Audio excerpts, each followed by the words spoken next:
নবম দশম শ্রেণীর শিক্ষার্থী, আশা করি তোমরা ভালো আছো। আজকে আমরা টাইপ 2 নিয়ে আলোচনা করব। এর আগের দিনে আমরা টাইপ 1 নিয়ে আলোচনা করেছি, যেখানে আমরা দেখেছি কত সহজে অঙ্কগুলো সমাধান করা যায়।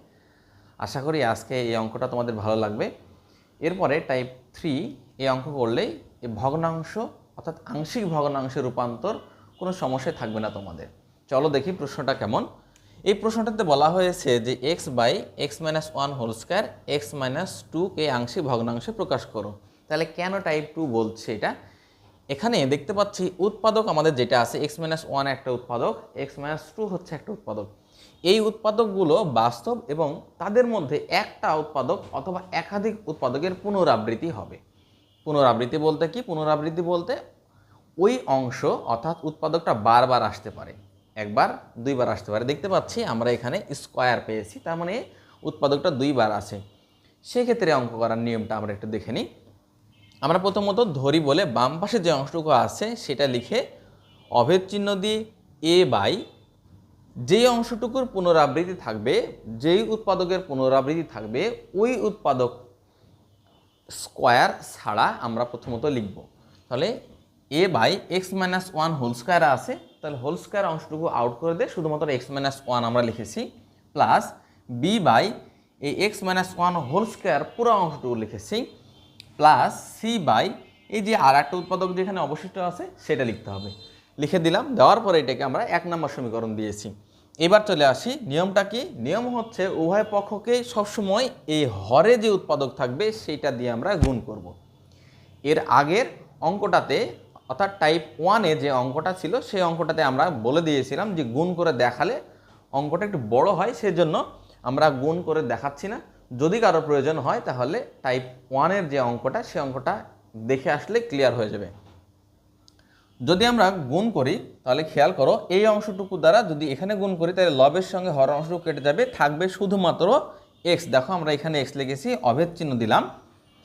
এরপরে a divide by x minus one আছে, অর্থাৎ আমরা গুণ করছি এটা দিয়ে x minus one whole square আছে আমাদের। একটা যদি এক্স মাইনাস ওয়ান কেটে যায় তাহলে থাকবে একটা এক্স মাইনাস ওয়ান, তাহলে একটা এক্স মাইনাস ওয়ান আর এক্স মাইনাস টু গুণ থাকবে এর সঙ্গে, প্লাস দিলাম। এবার এখানে আমরা দেখতে পাচ্ছি b by x minus one whole square, তাহলে আমরা গুণ করছি এটা দিয়ে এই অংশটুকুর সঙ্গে এই অংশটুকু আমার কেটে যাবে, তাহলে বি ইন্টু এইটা থাকবে, তাহলে লিখে দিলাম। প্লাস সি দিয়েছি, এক্স মাইনাস টু আছে, তাহলে এই যে এক্স মাইনাস টু আছে, এক্স মাইনাস টু আর আমাদের এই এক্স মাইনাস টু কেটে যাবে গুণ করার সময়, তাহলে থাকবে কি x minus one whole square, তাহলে আমরা এখানে এক্স মাইনাস ওয়ান হোল স্কোয়ারটা দিলাম। এখন আমরা কি কাজ করব? এখন আমরা যে জায়গায় আমাদের এক্স আছে এক্সের পরিবর্তে ওয়ান বসাবো, একবার এক্সের পরিবর্তে আমরা টু বসাবো। দেখো এক্সের পরিবর্তে আমরা ওয়ান যখন বসালাম, ওয়ান বসানোর পরে বাম পক্ষ অংশটুকুতে ওয়ান লিখলাম, সমান চিহ্ন দিলাম, a into one minus one, one minus two, এখানে ওয়ান মাইনাস টু আসবে, এখানে ওয়ান মাইনাস ওয়ান। আমরা বা লিখব, বা লিখার পরে আমরা ওয়ান দিব, সমান চিহ্ন দিয়ে দেখো ওয়ান মাইনাস ওয়ান জিরো হয়ে যাবে, জিরোর সঙ্গে তুমি যাই গুণ করো না কেন সেটা জিরো হবে, তাহলে এই অংশটুকু আমরা জিরো লিখলাম, প্লাস এখানে b into one minus two, তাহলে আমাদের একটা মাইনাস ওয়ান থাকবে, plus one minus one whole square, মানে কি জিরোর উপর স্কোয়ার করে দিলাম সেটা জিরো হবে, তাহলে আমরা জিরো লিখে দিলাম। এখন এখান থেকে আমরা বা লিখব, ওয়ান সমান চিহ্ন দিয়ে এটা মাইনাস বি হবে, মাইনাস বি লিখলাম। অতএব আমরা এখান থেকে বি এর মান মাইনাস ওয়ান পেয়ে গেলাম। সাইডে লিখে রাখি যে বি এর মান আমরা কত পেয়েছি? মাইনাস ওয়ান পেয়েছি। এখন আমরা কি কাজ করব? এক্সের পরিবর্তে আমরা এই জায়গাটাতে টু বসাবো। দেখো এখন এবার আমরা এক্সের পরিবর্তে টু বসাবো, তাহলে টু বসালে কেমন হবে খেয়াল করে দেখি। বাম দিকে আমরা টু বসাইছি, সমান চিহ্ন দিলাম, two minus one, two minus two, two minus two, two minus one whole square, বা চিহ্ন দিয়ে নিলাম, টু সমান, তাহলে টু মাইনাস টু জিরো হয়ে যাবে এটা, অর্থাৎ আমরা পুরোটা জিরো লিখে দিলাম, বা দিয়েছি এটাও আমাদের জিরো হয়ে যাবে, প্লাস টু মাইনাস ওয়ান, তাহলে সেখানে ওয়ান আসবে, ওয়ানের উপর স্কোয়ার করলে আমাদের ওয়ান আসবে, তাহলে সি ইন্টু আমরা ওয়ান দিয়েছি। খেয়াল করো, যদি আমাদের ডান পাশে টু থাকে আর সি এর সঙ্গে 1 গুণ করলে সি হয়, তাহলে আমরা সি এর পরিবর্তে অর্থাৎ সি এর যে মান সেই মানটা আমরা 2 পেয়েছি। তাহলে আমরা ডান সাইড উপরে লিখে রাখি যে সি সমান আমরা 2 পেলাম। কথা হচ্ছে সি পেয়েছি আর এর আগে আমরা বি পেয়েছি, এ কিন্তু এখন আমরা পাইনি। তাহলে এর জন্য একটু আমাদেরকে কৌশল অবলম্বন করতে হবে। এখন আমরা এর মান বের করব। এর মান বের করার জন্য একটু আমাদের ক্যালকুলেশনটা করে নিতে হবে। ক্যালকুলেশনটা হচ্ছে যে এই যে অংশটুকুতে আমরা সবগুলো গুণ করে দিব। চলো গুণ করে দেই। তাহলে এক্স ইকুয়াল এ ইন্টু এটার সাথে এটা যদি গুণ করি তাহলে এক্স স্কোয়ার, এক্সের সাথে 2 গুণ করলে -2x, -1 এর সাথে এক্স গুণ করলে -x, মাইনাস মাইনাস প্লাস 2। তাহলে এ ইন্টু আকার থাকবে bx গুণ করে দিব bx minus 2b plus c into x minus 1 whole স্কোয়ারের সূত্র বসাবো। তাহলে এক্স মাইনাস 1 হোল স্কোয়ার সূত্র তো আমরা সবাই জানি, x square minus 2x plus 1। দেখো সমান চিহ্ন দিলাম, বা দিয়ে আমরা এই অংশটুকু বাম দিকে রেখে দিচ্ছি, এ দিয়ে গুণ করে দিব। এ দিয়ে যদি আমরা গুণ করি a x square plus 2ax minus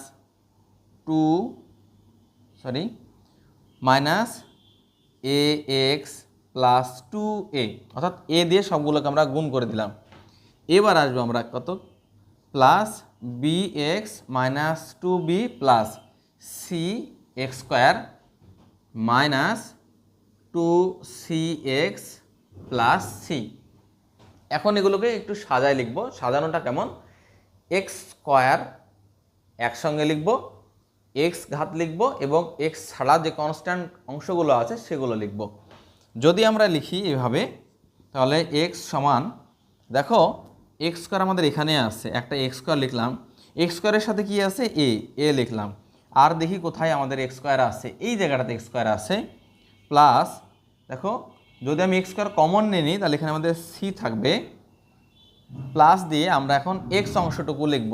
যদি আমরা এক্স অংশটুকু লিখি, এই অংশটুকুর জন্য -2a, এখানের জন্য -a, এখানে দেখতে পাচ্ছি এক্স আছে তাহলে প্লাস বি বললাম, আর কোথাও এক্স আছে, হ্যাঁ এখানে আছে -2c প্লাস দিলাম।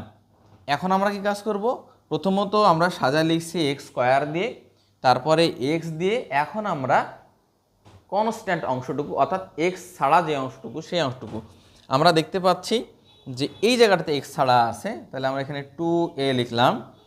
এরপরে আমরা দেখতে পাচ্ছি এখানে এক্স ব্যতীত, তাহলে 2b লিখেছি। এরপরে আমরা দেখতে পাচ্ছি প্লাস সি, এই অংশটুকু ধ্রুবক অংশ। আশা করি আমরা একটা সূত্র সম্পর্কে জানি, সেটা হলো আদর্শ দ্বিঘাত সমীকরণ। এই সমীকরণগুলোকে আমরা যদি সমাধান করতে চাই তাহলে সেক্ষেত্রে আমাদের আদর্শ দ্বিঘাত সমীকরণ থেকে সহগ সমীকৃত করা, সহগ অর্থাৎ দুই পাশের যে সহগগুলো আছে সেগুলো সমান করতে হবে। চেষ্টা করে দেখি। দেখো এই বাম পাশের অংশটুকুতে শুধুমাত্র এক্স আছে, তাহলে বাম পাশের অংশটুকু যদি একটু আমরা ক্যালকুলেশন করি, এক্স স্কোয়ার দিয়ে সেখানে আমরা যদি 0 রাখি, প্লাস আমরা যদি এখানে এক্স 1 ইন্টু এক্স রাখি, 1 ইন্টু এক্স রাখি, প্লাস যদি আমরা 0 দেই, তাহলে আমাদের এই অংশটুকু ঠিক হলো। এখন আমাদের এই যে বাম পাশের অংশের সাথে ডান পাশের অংশটুকু সহগ সমীকৃত করতে হয়। তাহলে সহগ বলতে কি, এক্স স্কোয়ারের সহগের সাথে ডান পাশের এক্সের সহগ আমরা সমান করব। যেই জায়গাটাতে এ আছে সেই অংশটুকু নিয়ে আমরা আগালে আমাদের সহজ হবে। তাহলে আমরা এখানে দেখতে পাচ্ছি এ প্লাস সি আছে। তাহলে আমরা এখন বলবো, এটা বোঝার সুবিধার জন্য কিন্তু আমি লিখে রাখলাম। কি বলবো এখন, বলবো যে উভয় পক্ষের সহগ সমীকৃত করে। তাহলে সহগ সমীকৃত বলতে এখানে এক্স স্কোয়ারের সহগ কত আছে, বাম পাশে এক্স স্কোয়ারের সহগ আছে এ প্লাস সি, আর ডান পাশে এক্স স্কোয়ারের সহগ এ প্লাস সি, কিন্তু বাম পাশে এক্স নাই। আছে কিভাবে, সেইভাবে আমরা এখানে লিখে নিয়েছি। তাহলে এক্স স্কোয়ারের সহগ কত, 0। তাহলে আমরা যেটা লিখতে পারি সেটা হচ্ছে এ প্লাস সি ইকুয়াল 0। দেখো আমরা সি এর মান নির্ণয় করে রেখেছি এখানে, তাহলে সি এর মান কত করেছি 2, তাহলে আমরা এখানে কি লিখব এ প্লাস 2 ইকুয়াল টু 0, অতএব এ ইকুয়াল -2। তাহলে এর মান কত বের হলো, এর মান বের হয়েছে -2। এইবার আমরা যে এই এ বি সি মানটা বের করেছি সেটা সরাসরি আমরা 1 নম্বর সমীকরণে বসাই দেব। এবার এই এ বি সি এর যে মানগুলো সেটা 1 নম্বর সমীকরণে আমরা বসাই।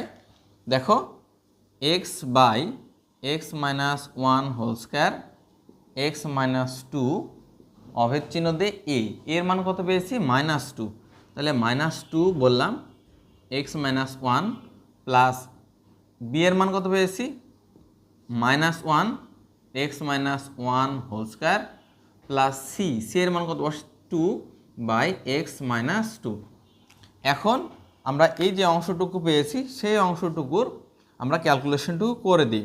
-1 হোল স্কোয়ার এক্স মাইনাস 2 অভেদ চিহ্ন দিয়েছি, এই 2 আমরা সামনে দিয়ে মাইনাসটা আমরা সামনে দিলাম, এক্স মাইনাস 1 এই মাইনাস আর এই প্লাস প্লাসে মাইনাসে -1 by x minus 1 whole square plus 2 by x minus 2। আশা করি অঙ্কটা তোমাদের বুঝতে খুব সুবিধা হয়েছে। এর পরবর্তীতে আর একটা টাইপ অঙ্ক আছে, ওই এক টাইপের অঙ্কগুলো আমরা যদি সমাধান করতে পারি সেক্ষেত্রে তোমাদের আংশিক ভগ্নাংশ সমাধান করতে আর কোথাও অসুবিধা হবে না। ধন্যবাদ পরবর্তী ভিডিও দেখার জন্য। আল্লাহ হাফেজ।